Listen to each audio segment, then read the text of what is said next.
This is the beginning of the list that I told you about. That comes directly from the state statute that explains what commissioners are responsible for.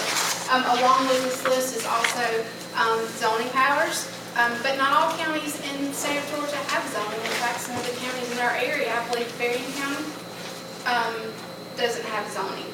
I'm not for sure on that. It makes it very difficult, though, I think, for the citizens when zoning is not in place. It's hard for the elected officials to protect everyone's interest. It's hard for the citizens to have a clear understanding of what they can and what they can't do where.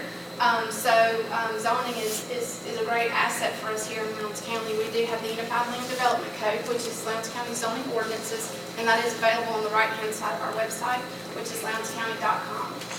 I won't read through all of these. You all have them, but is there any of them that anyone has any questions about so far?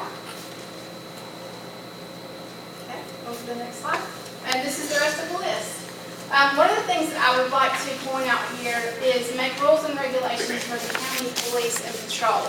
There are some counties in the state of Georgia that have a county police. Normally what you see in those counties is the sheriff's department will operate the court system as well as the jail, but there's a county police force that will, that does the patrol and would act in the same way that you see our sheriff's department doing here locally. However, Lowndes County does not have a county police and patrol, but I thought in looking at general county government in Georgia, it might be something that interested some of you.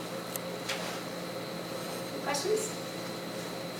Peddling license, do you all have problems with peddlers during the summer? Yes, sir.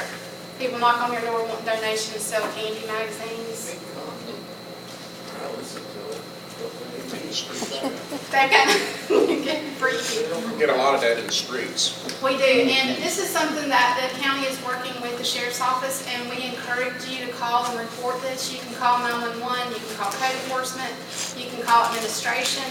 But because we're on an interstate and during the summertime there are so many people that are traveling just trying to take advantage, we do understand that there's some important causes and charities out there right now that are having difficulty and they're having to go to extenuating circumstances to raise money to meet their budgets to continue their services. But please, before you donate to them, make sure that they're legitimate, because most of the people that you see out in the street are not. We've had situations where you'll see the kids all wearing matching t-shirts that are about this tall that come walking down your street and knock on your door in the summertime. A lot of times those children come from some of the larger cities in Georgia and Florida, and people who are not very nice round them up and give them a t-shirt and promise them lunch at McDonald's and put them on the street to sell candy under the auspice of a youth church group or some other organization, and those children end up sleeping in the van. Sometimes they're taken advantage of, and all that money goes to line someone else's pocket. So please call the sheriff's office, call 911, report these. We will send someone out.